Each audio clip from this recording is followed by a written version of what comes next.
Paris, été 1987. Sur les ondes, une voix cristalline, presque enfantine, traverse les murs des cuisines, des voitures, des chambres d'ados. Joe le taxi, il va pas partout. En quelques semaines, un pays entier découvre un nom qu'il n'oubliera plus. Vanessa Paradis, 14 ans. Sourire d'oiseau et regard qui ne sait pas encore se protéger. On parle de miracles, de phénomènes, de petites fées pop. Mais derrière la ritournelle, une mécanique beaucoup plus lourde se met en marche.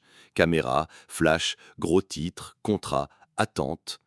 L'innocence, elle, commence déjà à compter ses jours.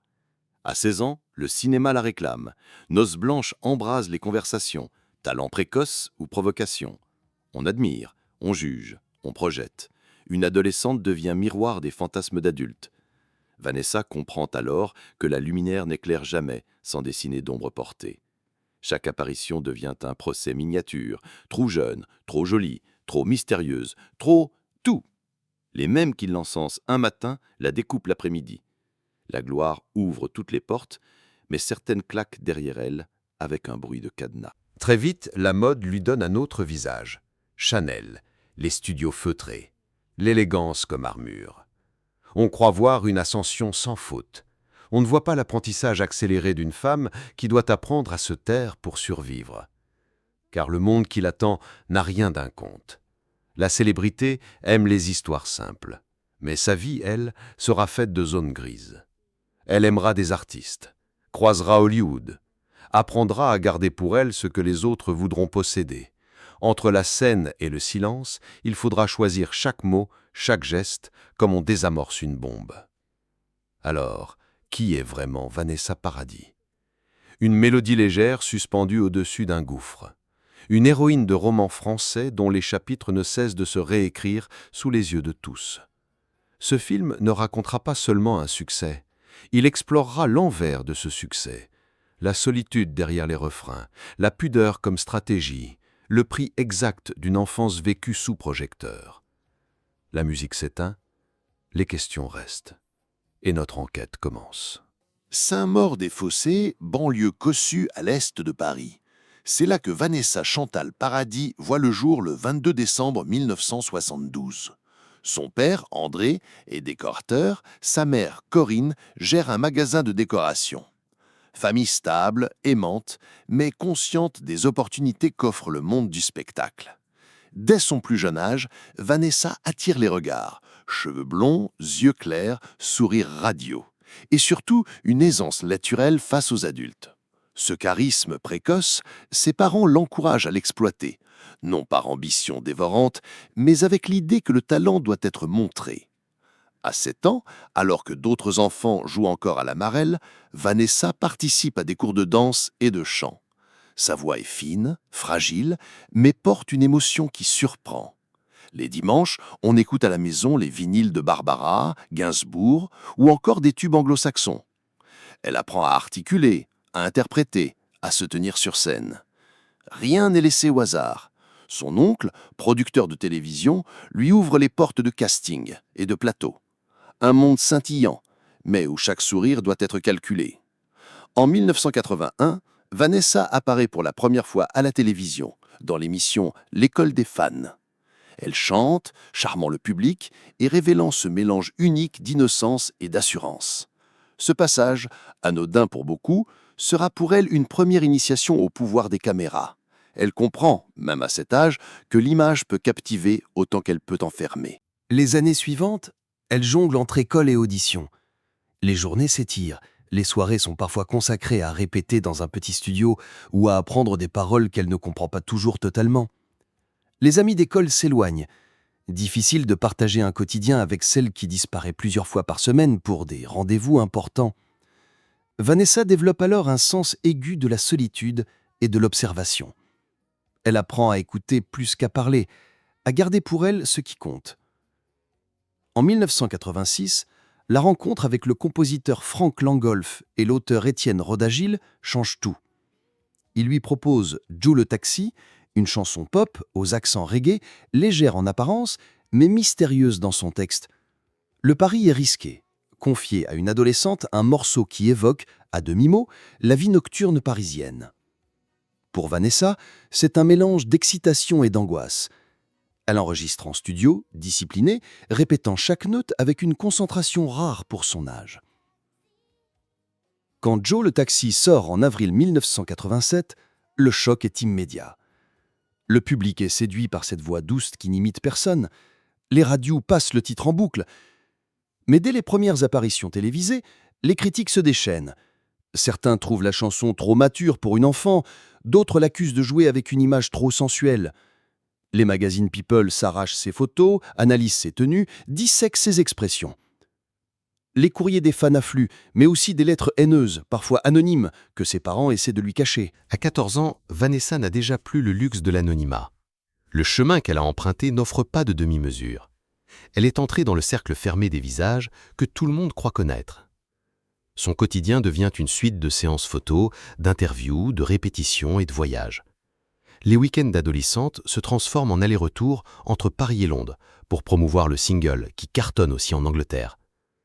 Les journalistes veulent tout savoir, ses goûts, ses amours, ses rêves. Et déjà, elle apprend à répondre sans répondre, à sourire sans se livrer. Ses parents, conscients du tourbillon dans lequel elle est prise, tentent de la protéger. Mais la machine médiatique est lancée. Les producteurs exigent un album. Les marques commencent à s'intéresser à elle. On lui parle d'un rôle au cinéma, d'une campagne pour un grand couturier. L'adolescente qu'elle est encore commence à disparaître derrière la figure publique. Vanessa, elle, se forge une philosophie. Moins on en donne, plus on garde pour soi. Cette règle deviendra l'un des piliers de sa vie. Déjà, elle observe les carrières brisées d'autres jeunes talents, happés par la célébrité trop tôt. Elle comprend que le public aime autant adorer que détruire.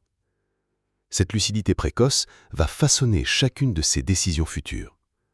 En cette fin des années 80, elle n'a pas encore tourné Noces blanches, n'a pas encore rencontré Johnny Depp. Mais la trajectoire est tracée. Derrière les applaudissements et les lumières, Vanessa sait qu'elle marche sur une ligne étroite, celle où l'on grandit en public sans jamais avoir vraiment le droit à l'erreur. Et si le monde la voit déjà comme une star, elle, au fond, n'est encore qu'une jeune fille qui apprend à se protéger. En 1987, Joe le taxi devient un phénomène national. Le single se vend à plus de 3 millions d'exemplaires dans le monde, un record pour une chanson française interprétée par une adolescente. Le clip, tourné dans les rues de Paris, fixe dans l'imaginaire collectif l'image d'une jeune fille au béret noir, à la voix douce et à l'attitude faussement nonchalante. Mais derrière cette spontanéité soigneusement captée par la caméra, il y a des heures de préparation, de répétition et de conseils donnés par des adultes qui savent que le moment est crucial. On ne vit pas deux fois un tel succès. Le public adore. Les plateaux télé s'arrachent Vanessa Paradis, fascinés par ce mélange d'innocence et de maturité. Pourtant, la réception n'est pas unanime. Les mêmes médias qui la glorifient un jour publient le lendemain des tribunes dénonçant une sexualisation précoce ou une mise en danger d'une mineure par l'industrie du spectacle. Dans les cours de récréation, certains enfants l'envient, d'autres se moquent. Vanessa, encore lycéenne, vit dans deux mondes parallèles. Le quotidien d'une star en tournée et celui d'une élève surveillée de près par ses professeurs, soucieux de maintenir un semblant de normalité. En 1989, elle franchit une étape décisive. Jean-Claude Brissot lui propose le rôle principal dans Noces blanches. Elle y incarne Mathilde, une lycéenne entretenant une relation avec son professeur. Le film, salué par la critique pour sa sensibilité et la justesse de son interprétation, remporte plusieurs prix, dont le César du meilleur espoir féminin pour Vanessa. Mais la controverse est immédiate. Certains spectateurs jugent choquante l'implication d'une actrice mineure dans un rôle à la charge érotique évidente. Les débats font rage dans la presse. Les interviews se multiplient et Vanessa apprend à esquiver les questions trop intrusives. Elle répète inlassablement que c'est un rôle, que tout était encadré, mais l'opinion publique adore brouiller la frontière entre fiction et réalité. Le succès du film assoit son statut d'artiste à part entière. Elle n'est plus seulement la chanteuse de Joe le taxi, elle est désormais une actrice reconnue. Pourtant, cette reconnaissance a un prix. Elle devient une cible privilégiée pour la presse à scandale. Chaque apparition publique est disséquée. On scrute ses vêtements, ses fréquentations, ses silences. Le moindre geste devient une matière à rumeurs. Au début des années 90, sa carrière prend un tournant international. Elle enregistre l'album Variations sur le même thème, écrit et composé par Serge Gainsbourg. La collaboration est fructueuse artistiquement, mais provoque de nouveaux débats. Gainsbourg, figure sulfureuse, et Vanessa, encore très jeune, alimentent toutes sortes de fantasmes médiatiques. Les chansons, pleines de double sens, renforcent l'aura de mystère et de provocation qui l'entoure. Les fans se divisent. Pour certains, elle est une muse audacieuse, pour d'autres, une jeune fille manipulée par un milieu cynique. En parallèle, le monde de la mode s'empare définitivement d'elle. En 1991, Karl Lagerfeld, directeur artistique de Chanel, l'a choisie comme égérie pour le parfum Coco. La campagne publicitaire où Vanessa apparaît en oiseau dans une cage dorée devient iconique. L'image est splendide, mais lourde de symboles. Un être rare, admiré, mais enfermé. Elle dira plus tard qu'elle voyait cette cage comme un décor féerique, mais que beaucoup y ont lu une métaphore de sa condition. Cette décennie est un tourbillon. Elle enchaîne albums et films, dont Elisa de Jean Becker en 1995, où elle partage l'affiche avec Gérard Depardieu. Sa crédibilité artistique s'affirme, mais sa vie privée commence à attirer autant d'attention que ses projets. Ses relations avec Florent Pagny, puis Lenny Kravitz, font la une des magazines. Les journalistes traquent ses vacances, ses gestes tendres, ses disputes supposées. Dans ce contexte, Vanessa renforce sa ligne de conduite. Ne rien confirmer, ne rien démentir et laisser les autres parler. Elle comprend qu'un mystère bien entretenu peut être une forme de pouvoir. Mais cette distance, perçue comme froideur par certains, lui vaut aussi des critiques. On l'accuse d'être hautaine, inaccessible. La vérité est plus simple. Vanessa se protège, consciente que la moindre faille, exploitée par la presse, peut marquer sa réputation pour des années. À la fin des années 90, sa notoriété est solidement ancrée en France et en Europe. Elle pourrait se contenter de ce succès, mais l'appel de l'international reste fort. C'est à ce moment-là que le destin va mettre sur sa route un acteur américain au sommet de sa carrière, Johnny Depp. Leur rencontre, en 1998, dans un hôtel parisien, marque le début d'une relation qui, pendant plus d'une décennie, sera l'un des couples les plus médiatisés du monde. Mais avant d'en arriver là, Vanessa a déjà traversé plus de tempêtes médiatiques qu'une vie entière ne pourrait en contenir. Son ascension fulgurante, jalonnée de polémiques, de choix artistiques audacieux et de collaborations marquantes, a forgé une image unique, celle d'une artiste insaisissable, ni tout à fait pop star, ni tout à fait actrice, mais toujours là où on ne l'attend pas. Et pourtant, les ombres s'allongent déjà sur le tableau. Cette gloire précoce a installé autour d'elle un cercle de lumière qui, inexorablement, attire aussi l'obscurité. À la fin des années 90, Vanessa Paradis a tout pour elle. Des albums acclamés, des rôles marquants, une aura internationale. L'arrivée de Johnny Depp dans sa vie en 1998 semble sceller un conte de fées. Il s'installe entre Paris et Los Angeles, puis en Provence, loin des projecteurs. 2 enfants naissent, Lily Rose en 1999, Jack en 2002. Pour le grand public, c'est l'image du bonheur parfait. Un couple glamour, une famille soudée, une artiste épanouie. Mais la réalité est plus complexe. En France comme aux États-Unis, la célébrité ne laisse aucun répit. Les paparazzi campent devant leur propriété, suivent la famille en vacances, photographient les enfants malgré leurs demandes répétées de respect de la vie privée. Vanessa, qui a grandi sous les flashs, connaît le prix de cette exposition et tente de protéger ses enfants. Mais dans l'ère naissante d'Internet et des tabloïds en ligne, les images circulent à une vitesse incontrôlable. Hollywood, de son côté, ne pardonne pas la réserve. L'industrie attend d'elle qu'elle exploite son couple pour lancer une carrière américaine plus ambitieuse. Vanessa refuse. Elle ne veut pas sacrifier sa vie privée sur l'autel de la promotion. Cette prudence, saluée par certains, est critiquée par d'autres qui la jugent frileuse ou absente. Les propositions de rôles outre-Atlantique se raréfient. Elle se replie sur des projets français ou européens, choisis pour leur valeur artistique plutôt que pour leur potentiel commercial. La presse à scandale, frustrée par son mutisme, invente ses propres récits. On parle de tensions dans le couple, de scènes de jalousie, d'addictions supposées autour de Johnny Depp. Les rumeurs gonflent, alimentées par des témoins anonymes et des photos volées. Vanessa, fidèle à sa ligne de conduite, ne commande pas. Mais ce silence s'est interprété tour à tour comme un aveu ou un mépris. Les années 2000 voient aussi l'émergence d'un nouveau type de célébrité, plus accessible, plus présente sur les réseaux sociaux. Vanessa, elle, reste farouchement discrète. Cette distance, qui faisait partie de son charme dans les années 90, commence à créer un fossé avec une partie du public, habitué à voir les stars partager leur intimité. Les jeunes générations la connaissent surtout comme la mère de Lily Rose Depp, elle-même propulsée dans le mannequinat et le cinéma. En 2007, l'album Divin d'Idylle marque un retour musical réussi. Mais dans les coulisses, les tensions persistent. Les absences de Johnny, accaparées par ses tournages et ses propres excès, alimentent les articles sensationnalistes. Vanessa, qui a toujours refusé de s'épancher, se retrouve au centre d'un théâtre médiatique qu'elle ne contrôle plus vraiment. Elle devient malgré elle un personnage de feuilleton, où chaque sourire, chaque absence, chaque photo est interprétée comme un indice. La décennie suivante bascule avec fracas. En 2012, après 14 ans de vie commune, Vanessa Paradis et Johnny Depp annoncent leur séparation. Le monde entier relaie la nouvelle. Les raisons sont aussitôt disséquées. Incompatibilité d'agenda, éloignement et surtout l'ombre d'une autre femme, Amber Heard. Les médias anglo-saxons s'emparent de l'histoire, présentant souvent Vanessa comme l'ex-délaissée, une étiquette qu'elle déteste. Elle, encore une fois, choisit le silence, se concentrant sur ses enfants et ses projets.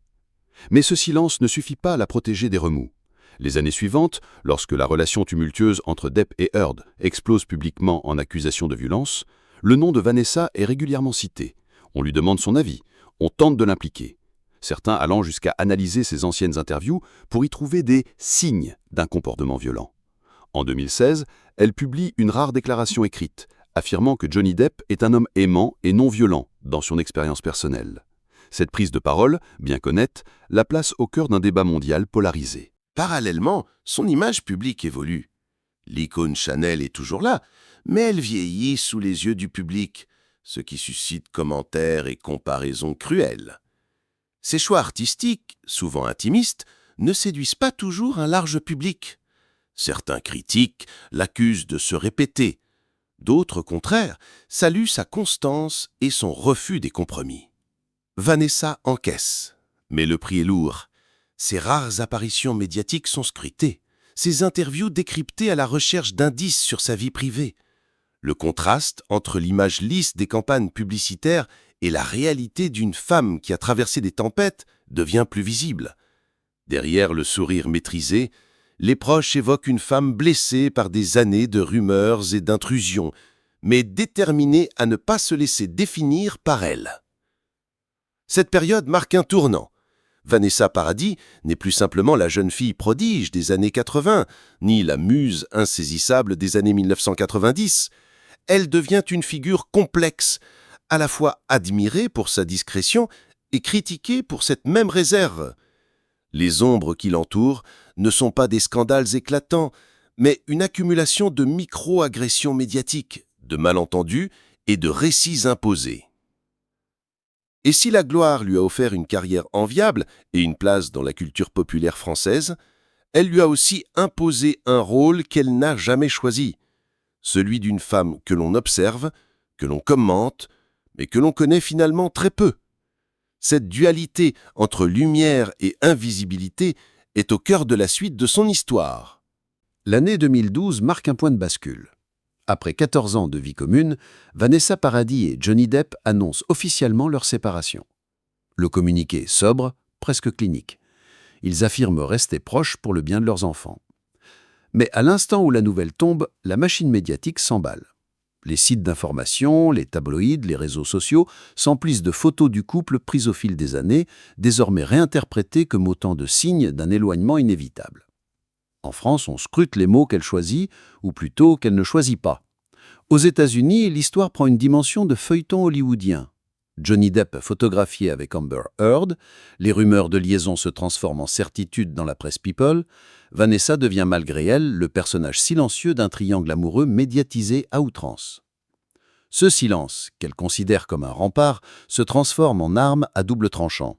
Certains y voient une preuve de dignité, d'autres l'interprètent comme de la froideur, voire du mépris pour un public avide de confidences. Les interviews qu'elle accepte à l'époque sont rares et toujours orientées vers ses projets artistiques.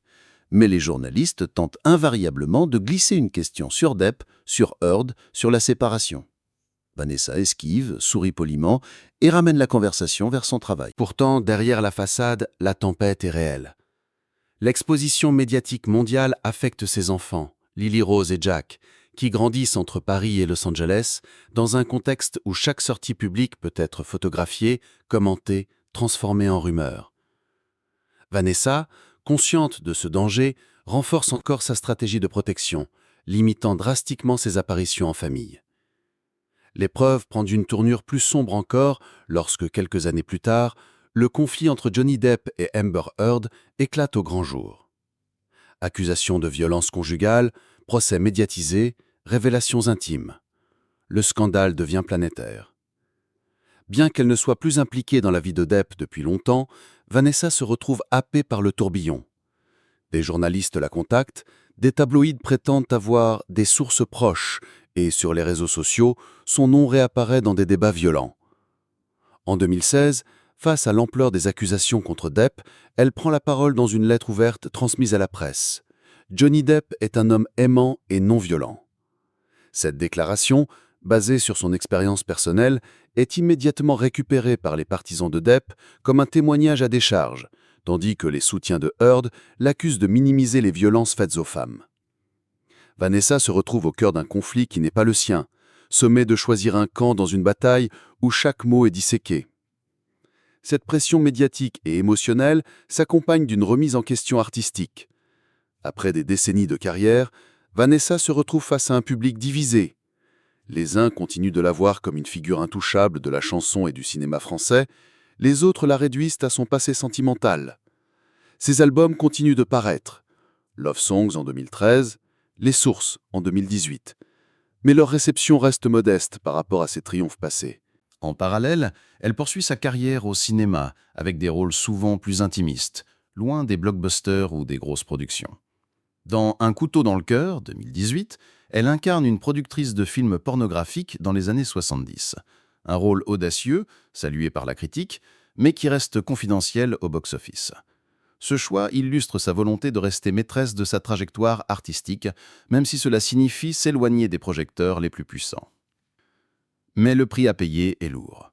La séparation avec Depp, amplifiée par les scandales ultérieurs, a modifié l'image que le public a d'elle. L'icône Chanel, la chanteuse au sourire discret, est désormais associée à une histoire de couple qui a mal fini et à un homme dont le nom est devenu synonyme de controverse. Dans les interviews, même lorsqu'elle parle de son travail, l'ombre de Depp plane toujours. Sur le plan personnel, Vanessa trouve un nouvel équilibre auprès de l'écrivain et réalisateur Samuel Benchetrit, qu'elle épouse en 2018. Mais même ce bonheur discret est perçu à travers le prisme de son passé. La presse compare, commente, cherche des signes de rupture ou de tension. Ce besoin incessant de relier son présent à ses amours passés illustre le piège de la célébrité longue durée. On n'échappe jamais totalement à la première image que le public s'est faite de vous. Le climax de cette trajectoire n'est pas une chute brutale, mais une lente érosion de l'innocence et de l'anonymat. Vanessa, qui avait appris très jeune à se protéger, voit ses défenses mises à rude épreuve par une décennie de rumeurs, de procès médiatiques indirects et d'intrusions dans sa vie privée. Son drame n'est pas celui d'un scandale unique, mais celui d'une exposition constante, sur plusieurs décennies, qui finit par grignoter la tranquillité d'esprit. Et c'est peut-être là que réside la véritable tragédie. Avoir construit une carrière sur la maîtrise de son image pour voir cette image constamment redéfinie par des forces extérieures. Les projecteurs qui l'ont révélée continuent de la suivre, même ça n'est plus elle qui choisit toujours quand la lumière s'allume. Aujourd'hui, Vanessa Paradis occupe une place singulière dans le paysage culturel français. Plus de 3 décennies se sont écoulées depuis Joe le Taxi, et pourtant, son nom évoque toujours un mélange d'élégance, de mystère et de résilience. Elle n'a jamais cédé à la tentation de se raconter entièrement, préférant laisser son œuvre, chansons, films, collaborations artistiques, parler pour elle. Pour beaucoup, elle reste l'icône intemporelle de Chanel, la muse discrète des années 90, l'adolescente prodige devenue femme sans jamais renier ses choix artistiques.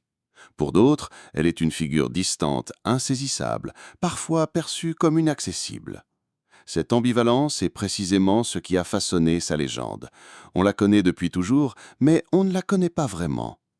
Son héritage ne se mesure pas seulement en disques vendus ou en rôles joués, mais dans la manière dont elle a traversé les époques sans se plier entièrement au code de la célébrité moderne. Dans un monde où les artistes se livrent quotidiennement sur les réseaux sociaux, Vanessa Paradis a cultivé l'art rare de la pudeur. Ce choix, qui lui a parfois coûté en popularité instantanée, lui a permis de préserver une intégrité que peu peuvent en revendiquer après tant d'années sous les projecteurs. Ses épreuves personnelles, la célébrité précoce, la séparation très médiatisée, les tempêtes autour de Johnny Depp, n'ont jamais effacé sa stature d'artiste. Elles ont au contraire renforcé l'image d'une femme qui avance, coûte que coûte, sans se laisser dicter sa narration. Dans ses chansons comme dans ses rôles, on retrouve cette capacité à suggérer plus qu'à dévoiler, à transformer la douleur en matière créative. Aux yeux de ceux qui l'admirent, Vanessa Paradis incarne un idéal rare, celui d'une carrière construite sur la durée, sans compromission majeure, et d'une vie privée protégée malgré toutes les intrusions. Aux yeux de ses détracteurs, elle reste une énigme qui refuse de se résoudre. Et c'est là, peut-être, que réside la leçon ultime de son parcours. La gloire, lorsqu'elle est affrontée avec constance et retenue, peut être moins un feu de paille qu'une lumière qui persiste, même si elle éclaire parfois des zones d'ombre.